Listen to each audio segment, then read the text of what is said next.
Bapak Ibu, untuk narasumber yang terakhir yaitu Pak Ali Markus. Beliau lahir pada tanggal 24 September 1951. Kalau kita ingat atau kalau kita yang 1951, Pak, masih cukup muda beliaunya. Kalau kita ingat dengan kalimat beliau, cintailah produk-produk dalam negeri, itu adalah beliaunya. Oh iya, cintailah produk-produk Indonesia. Baik Bapak Ibu perlu diketahui bahwa beliau ini memiliki 53 anak perusahaan dan memiliki 30.000 karyawan. Jadi dan beliau telah banyak memberikan semangat pada kita untuk selalu berinovasi.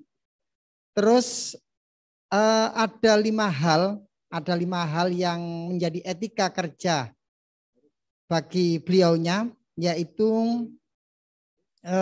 yang pertama, kerja keras dan kesetiaan karyawan kepada perusahaan yang ditunjang dengan kemampuan sehingga bisa menghasilkan banyak hal yang positif bagi perusahaan. Kedua, memimpin pasar dengan memberikan keuntungan yang kompetitif kepada semua konsumen, sesuatu yang memang sangat dibutuhkan oleh konsumen. Ketiga, kesatuan dan rasa kebersamaan agar perusahaan semakin kuat dan kokoh. Keempat, pertumbuhan yang berkesinambungan. Serta kelima, memperhatikan kepuasan konsumen. Kita kasih aplaus untuk beliaunya. Bapak Ibu, narasumber kita yang terakhir ini, beliau adalah Bapak Ali Markus. Ring 1 di Jawa Timur. Kita Mas Pion berdiri di tahun 1971 dan terus berkembang ya di Sidoarjo dan sekarang di Gresik, dan kita berpikir juga mau kembangkan di Kendal di Jawa Tengah sana, karena sana UMP-nya itu jauh lebih murah, sehingga itu cost of production itu bisa ditekan lebih murah. Cuma di Jawa Tengah tidak ada pelabuhan, sehingga saya berpikir saya mendirikan di sana untuk industri padat karya dan juga sekaligus membangun pelabuhan untuk ekspor directly. Nah, di sanalah tadi berbicara masalah UMKM.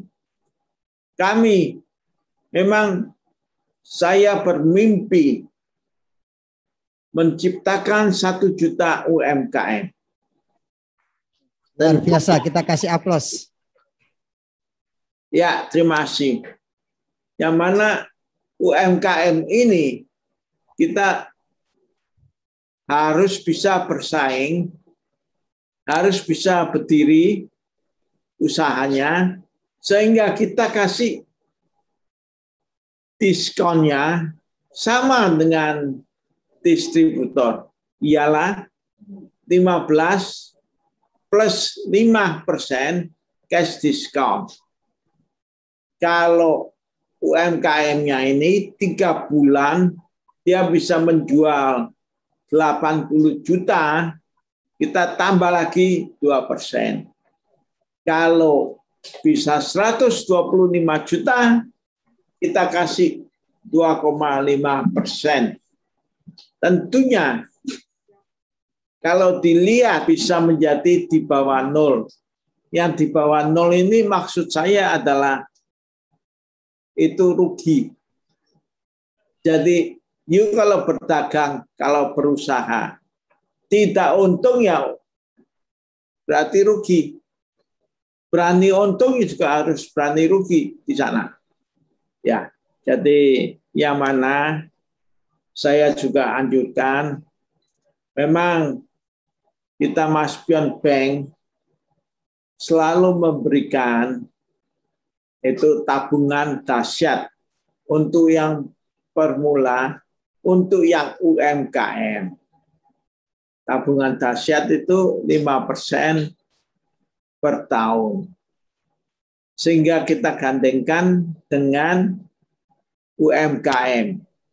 Nah, di sanalah yang mana kita usaha, ya. Jadi kalau semua orang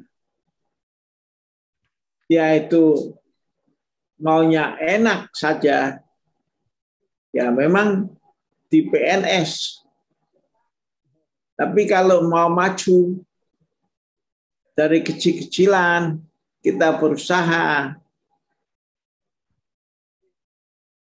bisa berkembang, bisa diajak sekeluarga, bisa diajak lagi teman-temannya.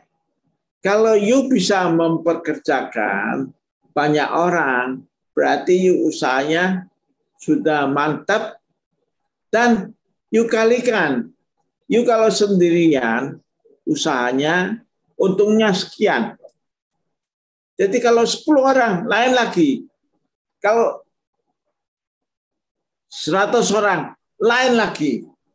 Nah, kita ini sampai 30-an ribu tenaga. Ya, tentunya memanage satu perusahaan tidak begitu mudah. Kadang-kadang bisa makan hati. Ya, kita misalnya mendidik anaknya sendiri aja tidak mudah, apalagi mendidik anaknya wong liya. Nah, di sanalah kalau berbicara Mas Pion 20 tahun yang lalu itu pernah gejolak. Ya, demo-demo waktu itu. Selama 20 tahun saya sudah memimpin, tidak pernah kejadian demo atau mogok kerja. Alhamdulillah sama sekali tidak ada. Tentunya you ada suatu masalah, you berani menerima, berani menghadapi, sehingga carikanlah solusinya yang baik. Dan di sanalah kita sudah mencarikan solusi yang baik. Waktu itu memang ada yang cerita, Pak Ali Markus, juga susah-susah memanage orang.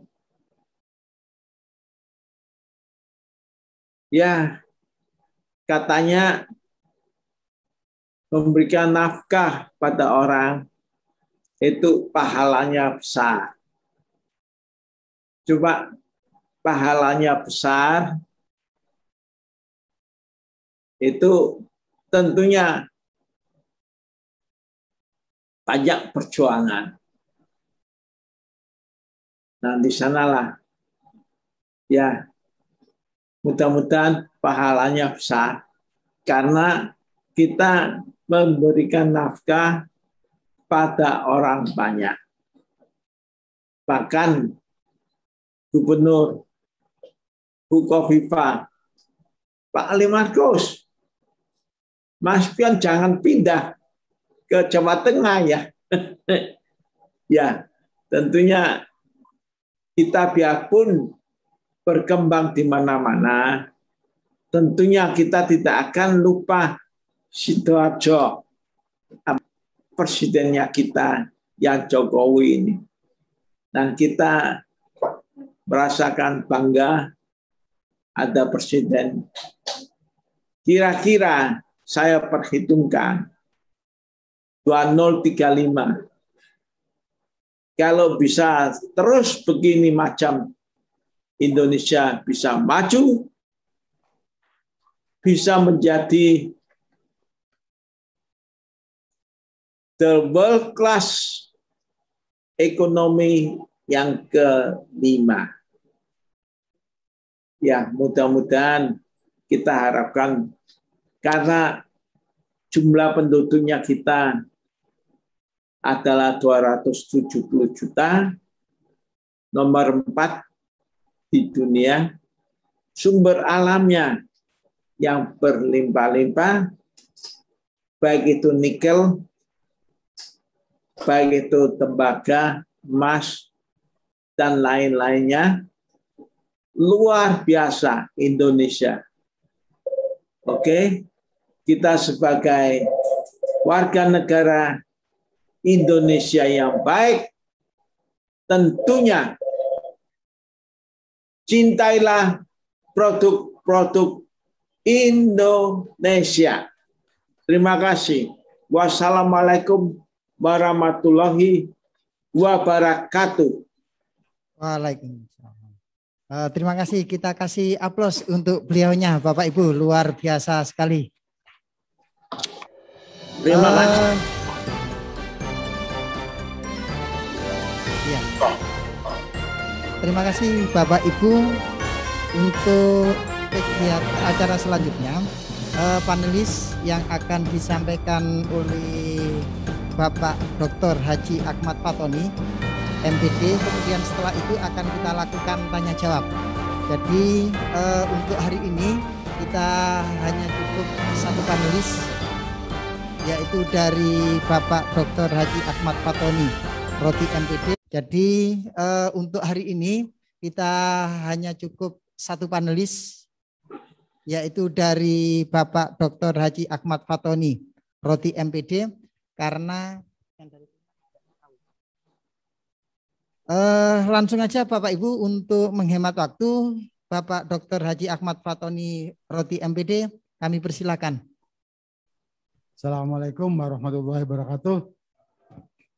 Alhamdulillahirabbil alamin wassalatu wassalamu ala asrofil anbiya wal mursalin Sayyidina Muhammadin wa ala alihi washabihi ajmain. Kepada yang terhormat Bapak Dr. Ali Markus, salam sehat, salam sejahtera untuk kita semuanya.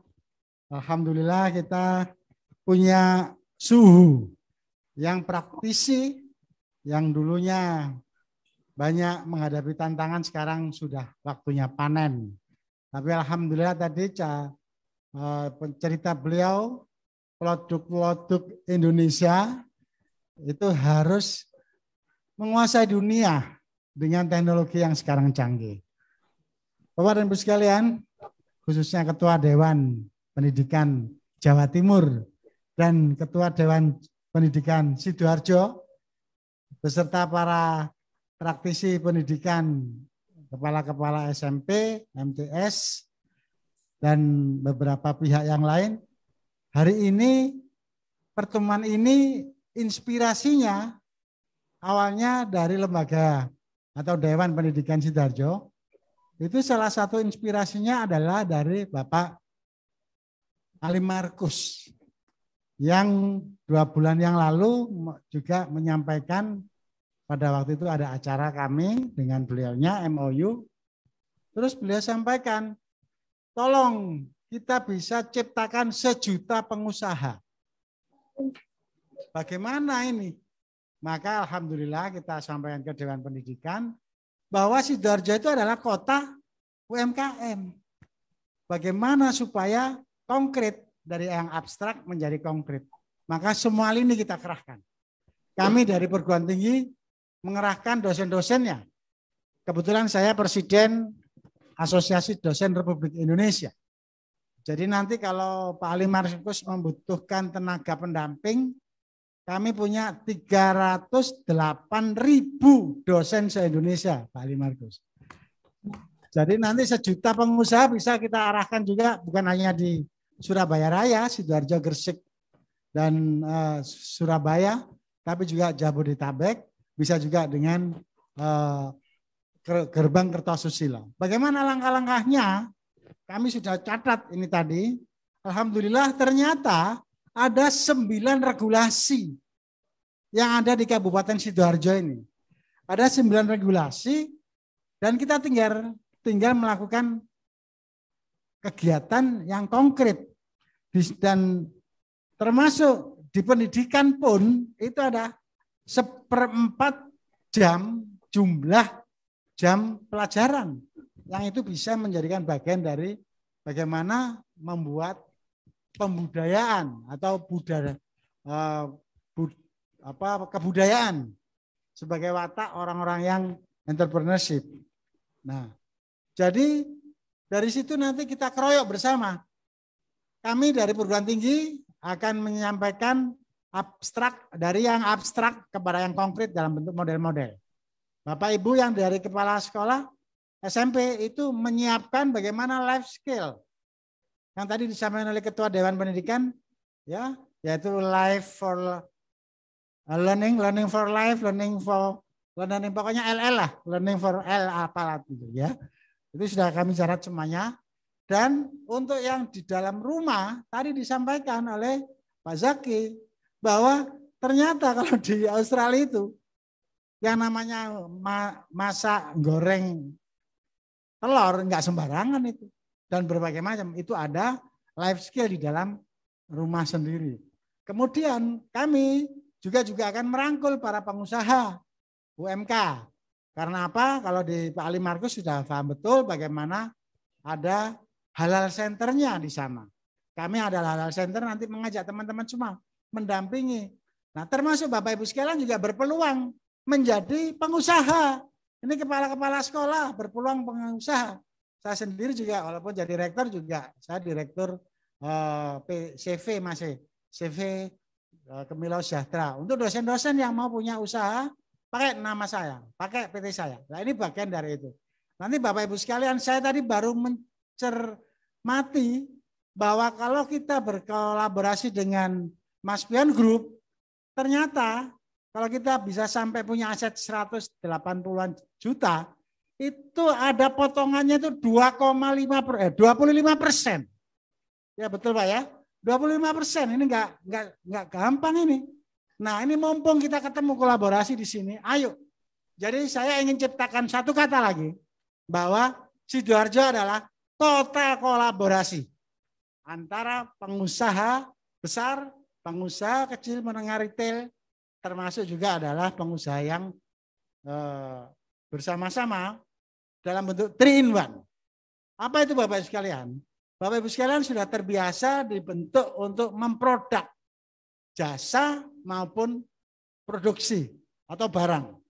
Tetapi belum mengarah kepada bisnis. Nah, hari ini kita akan coba 3-in-1. 3-in-1 pertama adalah kita akan memproduk jasa dan barang. Kemudian yang kedua adalah kita bisniskan keduanya. Yang terakhir adalah bagaimana marketingnya. Marketingnya itu adalah bukan hanya Indonesia, tapi kepada ekspor impor. Tadi sudah banyak disampaikan. Sehingga 3-in-1 kita adalah, ini untuk para kepala sekolah terutama, dalam rangka membudayakan entrepreneurship atau kewirausahaannya adalah pertama bagaimana siswa bisa melakukan produk. Baik itu sistem, jasa, atau barang. Yang kedua dibisniskan. Artinya apa? Setelah diproduk itu harus didesain, dipromosikan, diiklankan, ditransaksikan, kemudian dilihat kepuasan pelanggannya. Nah, setelah itu ada transaksi yang sekarang tidak pakai uang.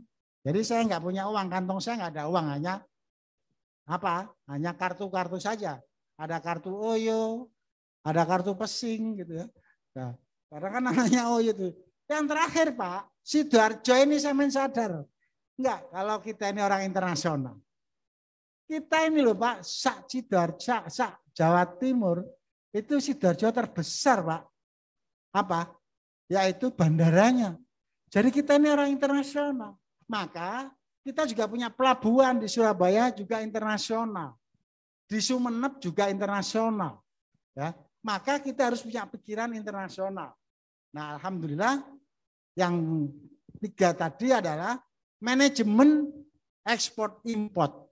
Ini harus diberikan, dikenalkan kepada anak-anak kita secara dini. Sehingga kalau kita jualannya itu di toko pinggir sawah, itu 10.000, tapi kalau sampai ekspor itu bisa 100.000.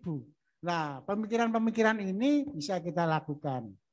Tuh. Yang terakhir, saya menunggu kita akan siapkan pertemuan yang akan datang. Kita tindak lanjuti bersama Dewan Pendidikan Jawa Timur. Nah, nanti bersama-sama dengan Bapak kita, suhu kita, yaitu Pak Ali Markus, untuk mengumpulkan seluruh kepala-kepala sekolah SMK yang kemarin itu dianggap orang yang penyumbang pengangguran.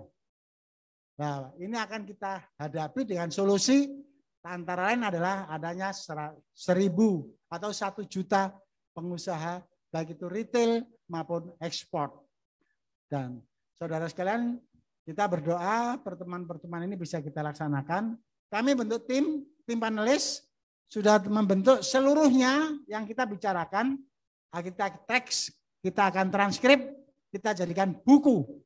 Dan alhamdulillah itu buat kami itu menguntungkan. Mengapa menguntungkan? Karena setiap dosen punya kewajiban membuat buku ya, Prof ya. Dan itu ini adalah kontennya ini. Kita sudah rekam semuanya. Bapak bisa lihat Pak Ali Markus yang lain, kami juga punya rekamannya dan kami akan buat buku. Dan ini nanti ada action plan yang akan kami sampaikan kepada Bapak Ibu sekalian. Yang pertama, action plan-nya kita akan kemas hasil rembuk nasional, rembuk kabupaten ini. Ya kebetulan saya sering di Jakarta ya. Rembuk pendidikan Sidoarjo ini nanti akan kita buat dalam bentuk policy, analisis policy, kebijakan yang harus diberikan kepada seluruh stakeholder, seluruh dinas-dinas ini harus melaksanakan ini. Tidak hanya dibut saja. Kemudian sekolah-sekolah, konten kurikulumnya. Kalau kurikulum sekarang ini adalah pengembangan kurikulum berbasis outcome. Nah, tapi di Sidoarjo nanti adalah konten pengembangan kurikulum berbasis income. Income kepala sekolah, income guru. Salam sejahtera untuk semuanya dan selamat pagi. Yang terhormat Bapak Dr. Haji Ahmad Fatoni Radri MPD sebagai Rektor UMAHA, juga Bapak Ibu Wakil Rektor serta para dosen serta para undangan yang lainnya. Jadi kami sangat berterima kasih sekali diberi kesempatan untuk mengikuti untuk acara webinar kali ini.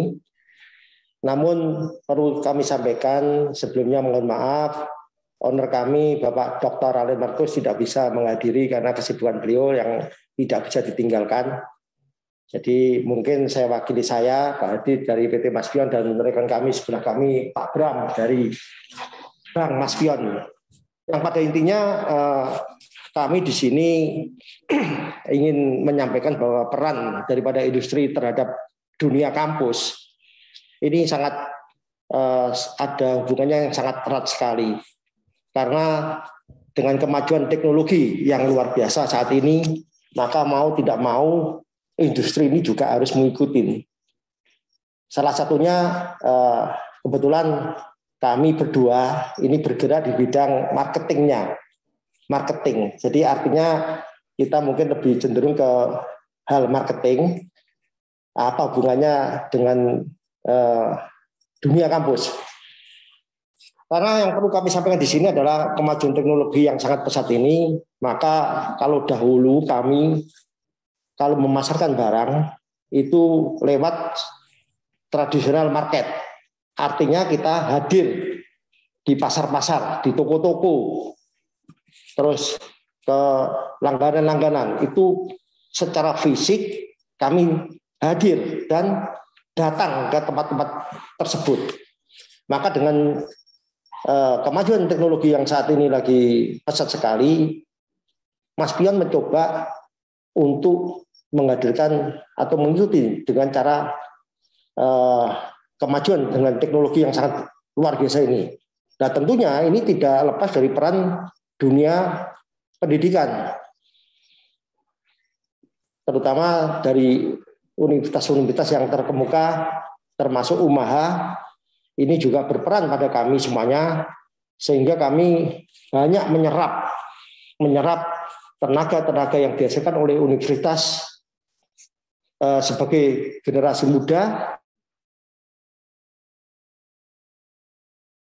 Tentunya di dunia marketing ini sekarang sudah berkembang secara online juga. Nah ini kita, Mas Pion sudah mulai merambah ke dunia online juga. Artinya yang tadi tradisional, kita juga mengikuti secara online. Termasuk kita sudah membuat suatu jaringan online baru, yaitu kalau boleh dikatakan masih baru sekali, yaitu jualbelioke.com. Itu kita punya Mas Pion. Kita sudah nanti mungkin untuk penyaluran barang-barang Mas Pion, untuk pembelian dan segalanya mungkin akan bisa lewat ke situ, lewat online. Itu arahnya ke sana, sehingga dalam hal ini bisa mengikuti perkembangan yang ada saat ini. Berkaitan dengan hal tersebut yang perlu kami sampaikan juga, bahwa owner kami seperti yang disampaikan oleh Ibu moderator tadi, bahwa owner kami mempunyai suatu cita-cita yang sangat mulia sekali, yaitu ingin menciptakan 1 juta UMKM. Jadi beliau mempunyai gambaran yang selama ini juga Mas Pion hanya bergerak penyaluran barang-barang yang ditangani oleh para distributor besar, maka dengan digerakkannya program baru yang dikemas, yaitu adalah yang sudah digaungkan, yaitu sudah hampir 2 tahun ini dan bergerak, dan kita sekali lagi kita tegaskan bahwa ini juga sudah merambah ke dunia pendidikan, karena nanti akan kami tampilkan kalau ada berkenan, ada beberapa dunia pendidikan yang sudah kami rangkul untuk bergerak di bidang penyaluran barang-barang Mas Pion ini. Nanti akan saya buktiin, yaitu satu di SMA, salah satu SMA dan salah satu di pesantren yang sudah bergerak di bidang UMKM ini. Inilah tidak lepas daripada industri juga berperan terhadap dunia kampus. Nah, kami berharap nanti ke depannya, karena pihak UMAHA ini juga sudah bekerja sama dengan kami, mungkin ke depan kami juga menginginkan pihak UMAHA juga bisa menjadi praktek nyata, seperti nanti akan yang saya jelaskan di slide. Nanti ada dua contoh, yaitu satu SMA di dunia pendidikan SMA, dan yang lainnya yaitu di dunia pendidikan pesantren, bahwa mereka kita udah merambah dengan kemajuan atau kerjasama dengan dunia industri seperti yang diharapkan oleh mereka dari pihak-pihak mereka, yaitu dari pihak SMA maupun dari pihak pesantren. Demikian juga antara pesantren dan SMA ini juga kepingin menggandeng dunia industri. Jadi artinya kita sudah klop. Jadi dengan perkembangannya dunia industri, dengan perkembangannya teknologi ini sangat luar biasa antara kerjasama antara dunia pendidikan dengan dunia usaha. Yang dulu mungkin tidak pernah terpikirkan bahwa kalau sudah kita berbicara kampus atau sekolahan, itu adanya hanya pendidikan aja. Demikian juga dari dunia industri atau usaha. Kita tidak pernah memikirkan dunia pendidikan ataupun dunia lainnya yang di luar dunia industri, tidak pernah kita pikirkan. Tapi karena kemajuan teknologi yang satu sama lain saling membutuhkan, mau tidak mau maka harus kita bergandengan, berkolaborasi. Karena supaya kita tidak ketertinggalan dengan kemajuan yang ada saat ini. Demikian juga program yang perlu kami jelaskan di sini yang dikatakan Ibu moderator tadi, yaitu yang dikatakan juga disinggung oleh Pak Rektor tadi, yang menyatakan owner kami yaitu Bapak Dr. Ali Markus ingin menciptakan yaitu dunia usaha baru, yaitu ingin menciptakan 1 juta UMKM. Jadi beliau sekarang di dalam Maspion Group itu terdiri dari beberapa PT. Salah satunya PT adalah PT Maspion Bank sama PT Maspion. PT Maspion ini bergerak di bidang industrinya, yaitu alat rumah tangga dan elektrik. Dan kebetulan juga tergabung di grup kami, yaitu PT Bank Maspion. Nah, apa hubungannya antara bank dan PT Maspion? PT Bank Maspion sama PT Maspion dengan PT Bank Maspion. Nah, di sini maka dicoba berkolaborasi antara PT Maspion dan PT Bank Maspion, yaitu untuk pendukungan terciptanya 1 juta UMKM. Maka dari itu, bagi para pengusaha kecil menengah, kita ajak, di samping kita menabung, kita berusaha. Maka atas ciptaan beliau, maka yaitu timbul namanya di Bank Maspion itu ada produk baru, yaitu tabungan dahsyat. Sedangkan tabungan dahsyat ini ada singkatannya, yaitu dahsyat ini adalah dagang saya dan teman-teman. Saya siapa? Saya ini Maspion. Teman-teman ini adalah Bapak Ibu dan saudara-saudara sekalian semuanya, dan mungkin para masyarakat, itu yang kami maksud teman-teman. Mari kita bergandeng tangan, kita berdagang. Nah, kegunaan daripada UMKM ini adalah kita ingin mengangkat perekonomian Indonesia yang lagi saat ini juga lagi kena dampak daripada pandemi COVID-19, otomatis agak lesu. Bukan hanya Indonesia aja, ini melanda dunia. Maka dari itu kita ingin mengajak dunia usaha ini bergandeng tangan. Bagaimana kita untuk membangkitkan kembali perekonomian yang ada saat ini sama Indonesia. Maka Maspion dalam hal ini berkolaborasi antara Maspion dengan PT Maspion mengajak UMKM, koperasi-koperasi, kita masuk semua untuk berdagang. Kita ajak. Yang mana selama ini UMKM, koperasi mengalami suatu kesulitan untuk berdagang karena sudah mendapatkan harga yang sangat tinggi untuk pengambilan barang-barang di industri. Karena harus lewat mana? Lewat distributor, lewat toko-toko, sehingga dia untuk menjual kembali ke end user harganya sudah terlalu tinggi. Maka dengan keberanian oleh owner kami, yaitu Bapak Dr. Ali Markus, melalui programnya 1 juta UMKM ini, maka dipotonglah jalur tersebut. Jadi Maspion mengajak para UMKM, koperasi maupun masyarakat ingin berdagang, itu langsung pengambilan barang tidak lewat distributor tapi langsung ke Maspion.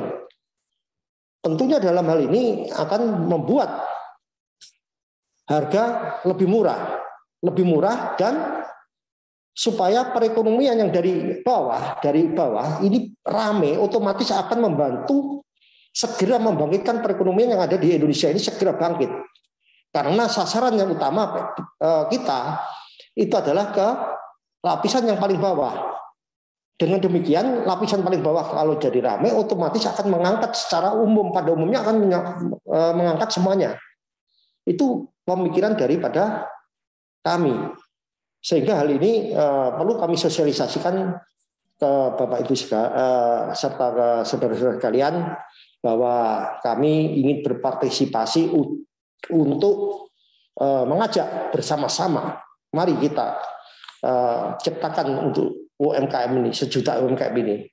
Tentunya tidak lepas dari peran daripada kampus. Kami juga berharap kampus pun bisa menjadi, dan rekan-rekan yang dari mahasiswa juga nanti kita bisa untuk ajak bersama-sama untuk berdagang, untuk membangkitkan perekonomian, sehingga dunia perkampusan pun juga berperan yang sangat tinggi sekali terhadap dunia industri dan perekonomian.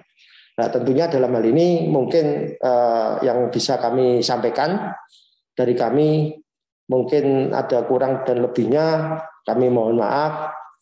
Dan terima kasih. Wassalamualaikum warahmatullahi wabarakatuh. Selamat pagi.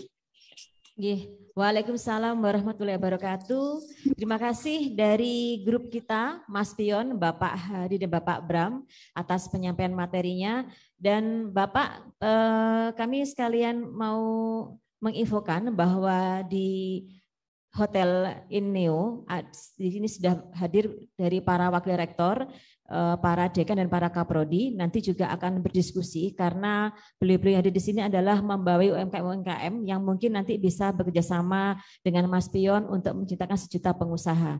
Mohon izin Bapak, kami akan melanjutkan kembali untuk narasumber berikutnya. Nanti akan ada sesi diskusi di akhir acara. Begitu ya Pak, bisa bersabar dulu karena ada beberapa catatan dari para wakil rektor, para dekan dan kaprodi yang ingin langsung bertanya kepada Pak Bram dan Pak Hadi di grup kita Mas Pion. Kebetulan di Umaha sudah akan berdiri International Business Center atau IBC yang diprakarasi oleh dekan kita ekonomi Bapak Dr. Hadi Setiawan.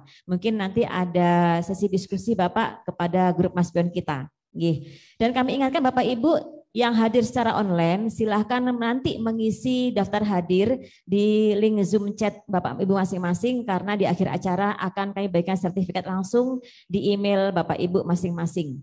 Baik, langsung saja kita langsung menuju ke narasumber kita yang kedua. Beliau adalah sahabat dari Pak Rektor kami, Bapak Dr. Agus Fanar Sukri. Selamat pagi Bapak. Beliau adalah Ketua IABI, Ikatan Alumni Program Habibie. Pak Agus Fanar bisa mendengar suara kami, Bapak? Ya, terdengar jelas, Mbak Nuning. Silakan Bapak. Nah, ini Pak Agus sudah mendengarkan dari beberapa tadi sudah disampaikan oleh Pak Rektor, juga dari perwakilan Ibu Gubernur, bahwa ini adalah pertemuan perdana antara perguruan tinggi Umaha dengan para Dudi. Sebenarnya banyak Pak yang mau kita undang, tetapi karena ini kita lakukan bertahap, jadi mungkin yang hadir adalah yang tadi sudah disebutkan dari awal. Pak Agus, ini mohon pencerahannya bagaimana perkembangan industri kita dengan kebijakan MPKM. Silakan Pak Agus, waktu dan tempat kami persilahkan. Bismillahirrahmanirrahim. Assalamualaikum warahmatullahi wabarakatuh. Waalaikumsalam warahmatullahi wabarakatuh. Terima kasih Mbak Nuning, yang kami hormati Bapak Rektor Umaha, juga sekaligus Presiden ADRI, juga tadi dari Mas Pion ada Pak Hadi dan Mas Bram, juga tadi ada Wakil Ibu Gubernur, Bapak dan Ibu yang terhormat, semoga semua sehat walafiat. Kami di Serpong Jakarta sedang mendung ini, biar tambah hangat saya izin memberikan pantun ya Mbak Nuning ya. Silakan Bapak. Batu Kualam indah dipahat, indah dipandang di pagi hari. Agar salam bertambah rahmat perlu diulang sekali lagi. Assalamualaikum warahmatullahi wabarakatuh. Waalaikumsalam warahmatullahi wabarakatuh. Waalaikumsalam warahmatullahi wabarakatuh. Alhamdulillah. Izin, ini tadi saya mencatat banyak sekali poin penting yang disampaikan oleh Pak Presiden ADRI, Pak Kandidat Profesor Ahmad Fadhoni Rodi, kemudian juga sambutan Ibu Gubernur yang dibacakan oleh Pak Dr. Anies Lutfi Isa Ansori, juga tadi yang disampaikan oleh Pak Hadi dan Kang Mas Bram ya. Saya izin melengkapi dengan PowerPoint yang semoga Bapak dan Ibu nanti bisa mengikuti apa yang saya sampaikan. Karena ini sangat penting tadi yang saya menggarisbawahi apa yang disampaikan oleh Pak Presiden ADRI, Rektor Umaha, tentang COVID ini telah mengubah, mentransformasikan hidup kita, terutama dalam hal pendidikan juga. Izin saya share, tapi sebelum masuk ke materi, saya izin share ini Pak Presiden ya, selamat atas terselenggaranya sukses Muktamar NO ya. Sudah kelihatan ya, Mbak Nuning? Sudah, Bapak. Sudah. Oke, ini ada buku lama Reorientasi Politik NO di Orde Baru tahun 80 sampai tahun 98 ini ya. Nah, kemudian saya teringat lagi dengan NO Mungkinkah Bersatu ini tahun 83, ini jadul banget. Dan yang terbaru ini Berpacu Menguasai NO, ini terbaru dari Koran Tempo, dan terakhir ini ada peringatan dari Koran Tempo, Godaan Politik Setelah Muktamar. Jadi ini terpilihnya Gus Yahya dengan yang Kiai Agil ini semoga tetap ini ya, karena saya melihat Umaha ini dari terahnya NO Pak Kiai Fatoni, semoga Umaha ini tambah maju dan tambah hebat melalui webinar yang mendapatkan rekor muri ini. Nah, Bapak dan Ibu yang dirahmati Allah Subhanahu wa taala, saya izin ini ya menyampaikan materi tentang belajar ini ya, Merdeka Belajar dan Kampus Merdeka dan ekosistem entrepreneurship di universitas. Karena tadi temanya memang tentang ini ya, ekonomi development of university. Dan tadi Pak Hadi dari Mas Pion telah menyampaikan pentingnya entrepreneurship dan bagaimana Mas Pion juga mau tidak mau sudah berubah melalui pandemi ini dengan menyediakan aplikasi untuk berkomunikasi dengan customer melalui dunia digital. Nah, saya akan cerita Bapak dan Ibu tentang ini antara sebenarnya industri ini ekspektasinya apa dan akademi itu ekspektasinya apa. Berbeda ya. Ada siang, ada malam, industri punya keinginan, tapi yang universitas ini juga punya keinginan, kurikulum, dan ini tidak match. Dan webinar ini adalah salah satu bagaimana kita matching, link and match antara kebutuhan industri dengan yang harus disediakan oleh universitas. Nah, saya akan cerita sedikit tentang Merdeka Belajar dan Kampus Merdeka, kemudian bagaimana ekosistem entrepreneur itu terjalin, juga ekosistem inovasi di suatu negara, di suatu daerah bagaimana terbentuk. Nah, ini saya akan cerita nih, mengapa ada negara gagal dan bagaimana ada negara sukses gitu ya. Dan terakhir penutup apa yang harus dilakukan universitas, terutama Umaha yang tadi akan membuat International Business Center ya. Ini terutama nanti teman-teman mahasiswa yang akan terjun ke industri ini perlu dibekali dengan ilmu-ilmu yang perlu disiapkan melalui kurikulum yang baru. Nah, Bapak dan Ibu yang dirahmati Allah SWT, tentang Merdeka Belajar dan Kampus Merdeka, ini telah dijelaskan oleh Kang Mas Menteri, bahwa kemerdekaan belajar adalah memberi kebebasan dan otonomi kepada lembaga pendidikan, dan merdeka dari birokratisasi, dosen dibebaskan dari birokrasi yang berbelit, serta mahasiswanya diberikan kebebasan untuk memilih bidang yang mereka sukai. Wah, ini bebas, tapi kalau bebas tanpa tanggung jawab, nanti sebebas-bebasnya, ini termasuk kita berdemokrasi di era 98 tadi kan, ini ya, bebas sebebas-bebasnya, melupakan tanggung jawabnya. Akhirnya saling mengumpat, saling mengomentari tanpa tanggung jawab, dan sebagainya ya, ini yang tidak boleh terjadi. Kesempatan adalah bagus, tetapi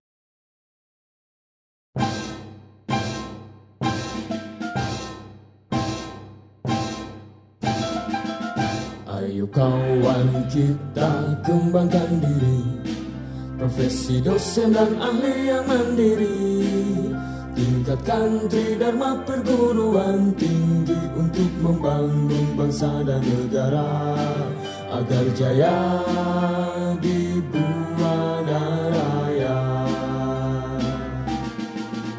Adri adalah perjuangan, Adri adalah jiwa kita, Adri hebat adalah nafas kita, Adri bahu membahu saling membantu menjadi satu Indonesia maju. Adri adalah perjuangan, Adri adalah jiwa kita, Adri hebat adalah nafas kita, Adri bahu membahu saling membantu menjadi satu Indonesia maju, menjadi satu Indonesia maju. Saya izin berdiri Pak ya. Berapa menit Pak saya Pak? Saya mungkin karena adik-adik ini apa ya, semangat semuanya, saya berdiri aja. Kalau bahannya ada di share nggak ya? Udah ya? Bisa ditunjukin ya? Itu aja. Kayak kita treadmill, lari di situ-situ aja. 10 kilo tapi di situ-situ aja nggak berkembang. Kalau maraton kan udah kemana-mana kita gitu ya. Kemudian jebakan-jebakan misalnya demografik bonus. Kita mengalami bonus demografi banyak anak-anak muda. Tapi kalau anak-anak mudanya nggak terdidik, jadi apa? Polisi cepek. Maaf nih, jadi Pak polisi yang dimarahin. Prit gitu. Kalau dulu polisi cepek, tahun 90, tahun 2000, itu cuma 1 orang di setiap tikungan atau setiap perempatan. Sekarang ada 5, 7 gitu. Nahan di sana, nahan di sini, dapat gitu kan 2.500 perak dan sebagainya. Karena ada ledakan jumlah penduduk yang usia produktif tapi nggak dapat pekerjaan. Ya, ini kalau dibiarkan ancaman sosialnya tinggi banget. Kalau lihat ada orang kaya dikit, dia miskin, dia bisa mencuri, dia bisa merampok, dia bisa bikin kerusuhan dan bisa bikin negara bisa bubar gitu ya. Jadi tantangan buat kita. Jadi bersyukur nih anak-anak Ummah ini dibimbing oleh Pak Rektor yang luar biasa, Bapak Ibu dosen yang hebat. Ini akan menjadi lulusan orang-orang yang terdidik dan bisa sukses nanti di dunia kerja, bahkan bikin bisnis sendiri, Pak, gitu ya. Next. Nah, ini kompleksitasnya nih, problem-problem kita itu. Dulu dibuat itu Omnibus Law Cipta Kerja untuk menghadapi beberapa tantangan tadi, tapi memang masih ada kendala ya dari segi regulasi dan sebagainya gitu. Akan tetapi kemudian tentu saja masalah-masalah ini harus kita selesaikan. Kalau kita ingin tadi jadi negara maju, kalau enggak ya kita negara yang begini-gini aja. Istiqomah tadi, istiqomah yang negatif ya. Istiqomah itu bagus dalam hal prinsipnya bagus, dia amanah. Tapi kalau dalam hal kinerjanya nggak meningkat, berarti dia stagnan.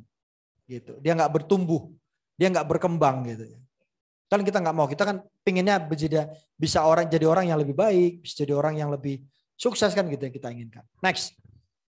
Nah ini saya terakhir sampaikan roadmap menuju revitalisasi. Ini paling penting saya kira ya. Bagaimana kita menuju ke sana? Bagaimana menuju Pancasila sebagai bagian dari nilai-nilai yang kita jadikan dasar. Di Undang-Undang Dasar 45 di pasal 33 sudah diatur bagaimana karakteristik dari ekonomi kita. Ya. Sudah diatur, tinggal bagaimana kita menurunkannya ke dalam peraturan-peraturan lainnya, Pak. Peraturan, undang-undang, PP dan sebagainya, nilai-nilainya. Di sini kami berusaha membangun sinergi badan usaha agar korporasi besar seperti Mas Pion, Sinarmas dan konglomerasi lainnya itu tidak berkelahi dengan koperasi, dengan UMKM, justru saling menguatkan. Jadi prinsip kami mengutip dari Kiai Ma'ruf itu adalah menguatkan yang lemah tanpa melemahkan yang kuat. Menguatkan yang lemah berarti apa? UMKM yang lemah kita kuatkan tanpa melemahkan yang sudah kuat, konglomerasi, korporasi dan sebagainya. Kalau kita lemahkan mereka, ekonomi goyang, pembayar pajak kita goyang. Ya, berat, bahaya gitu. Jadi harus kita perkuat juga mereka bersama-sama. Jadi value dari ekonomi Pancasila yang kami tawarkan bukan nilai pertentangan, bukan mempertentangkan antara yang besar, yang kuat dengan yang lemah, bukan. Itu sama dengan teori Marxis nanti, mengajak pertentangan kelas. Kita nggak ingin. Kita justru mengajak kolaborasi, sebagaimana prinsip Islam yang mengajak kita bersinergi gitu ya, saling menjaga ukhuwah, persaudaraan dan sebagainya. Next. Nah ini contoh bagaimana kita yang pertama itu harus melakukan riset tentang apa itu nilai-nilai di Indonesia. Selama ini kita tahu nilai Indonesia adalah gotong royong, religius, ramah tamah, harmonis gitu ya. Itu nilai-nilai Indonesia. Kita mau lebih dalam lagi melihat nilai-nilai ekonomi mana yang nanti bisa kita perkuat menjadi suprastruktur dari ekonomi Indonesia. Ada nilai-nilai yang buruk yang bisa harus kita hilangkan dari ekonomi Indonesia supaya tidak menjadi penghambat atau menjadi bottleneck. Bottleneck itu seperti ini, sumbatan botol. Ini udah besar jalannya tiba-tiba nyumbat di tengah gitu. Nggak bisa jalan lagi karena tersumbat di sana. Kita harus hilangkan itu. Nilai yang buruk, contohnya KKN, korupsi, kolusi, nepotisme yang sempat menjadi budaya bahkan sampai hari ini harus kita berantas. Gimana caranya? Nah, itu kita riset. Next. Kemudian kita juga melihat bagaimana dari proses yang ada bahwa ekonomi Pancasila itu sudah diamatkan di dalam konstitusi sebenarnya. Bagaimana kita membangun Undang-Undang Dasar 45 sampai kita membangun sistem ekonomi oleh Bung Hatta dan seterusnya itu bagian dari landasan filosofis dari ekonomi Pancasila. Tinggal bagaimana kita membuat operasionalisasinya. Next. Nah, ini kemudian upaya koreksinya adalah teruskan, lanjut terus Mas. Terus next. Nah ini contohnya. Bagaimana gagasan kita nanti ekonomi Pancasila itu adalah kombinasi dari kapitalisme, liberalisme, tadi kita bahas tentang kapitalis, dengan sosialisme, dengan people economy atau UMKM atau ekonomi baru, ekonomi dunia yang baru seperti apa.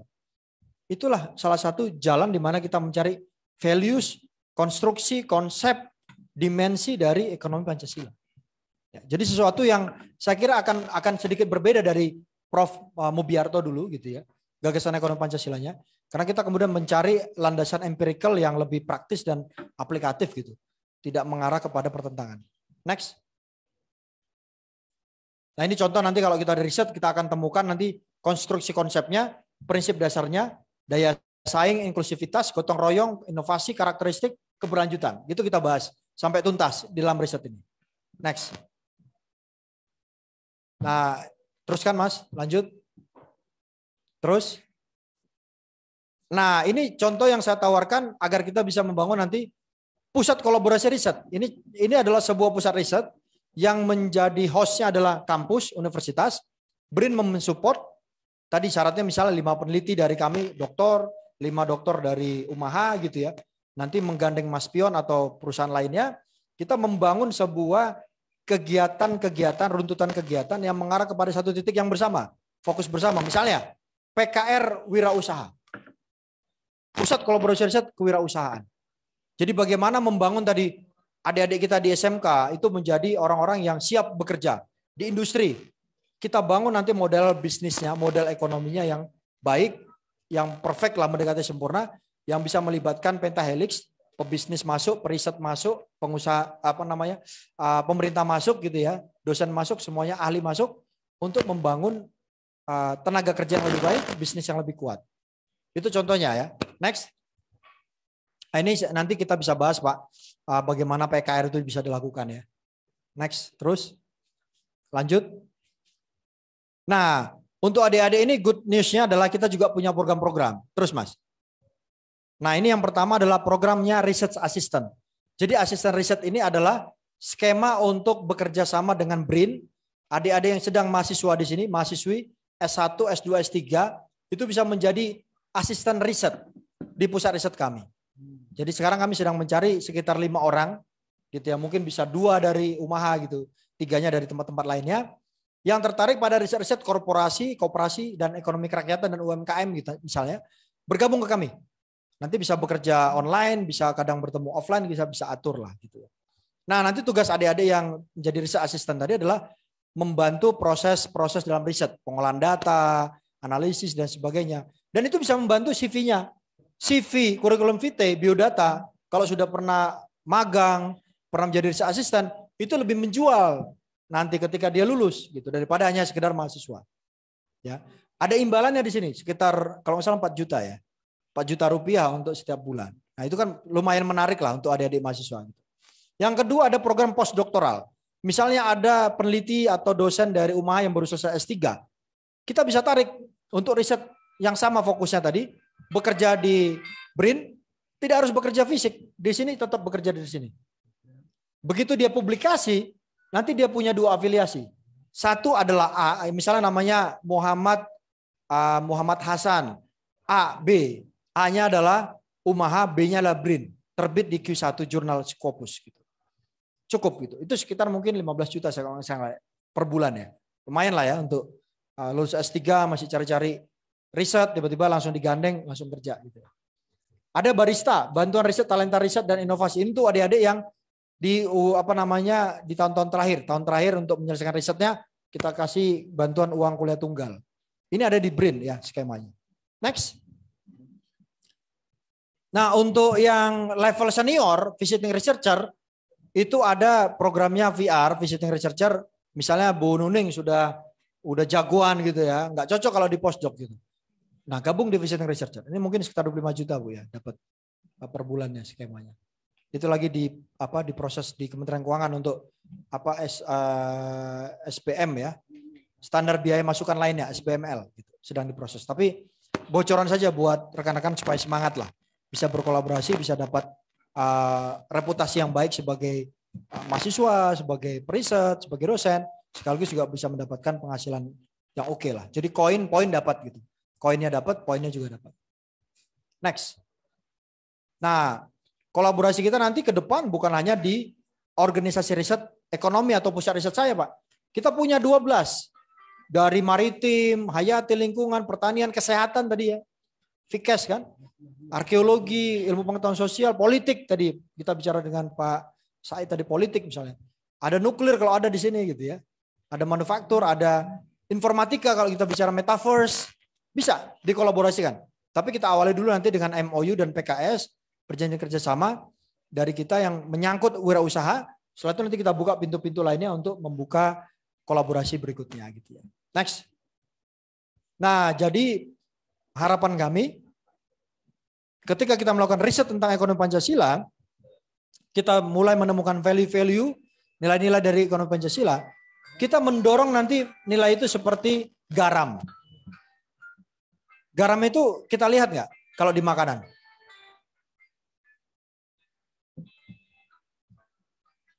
Nggak kita lihat di makanan kan, kalau garam itu kan. Tapi rasanya kita rasakan, asin. Kalau gincu,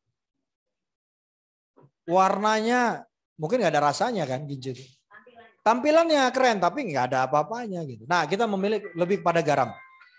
Tidak terlihat tapi dia memberikan arti makna. Kalau masakan tanpa garam, udah hambar sekali. Gitu. Tapi kalau makanan tanpa gincu, ya nggak apa-apa juga gitu. Kecuali yang dibutuhkan. Mungkin itu ya dari saya sebagai pengantar diskusi kita. Mohon maaf kalau terlalu panjang. Mudah-mudahan kita bisa berkolaborasi antara institusi kami di BRIN dengan di Umaha dengan Bapak Ibu lainnya juga mungkin kalau ada bisnis, ada universitas atau ada tempat-tempat lainnya, kami sangat open untuk berkolaborasi sebagai bagian dari misi BRIN untuk melayani bangsa mencapai riset dan teknologi unggulan, riset dan inovasi unggulan. Demikian terima kasih.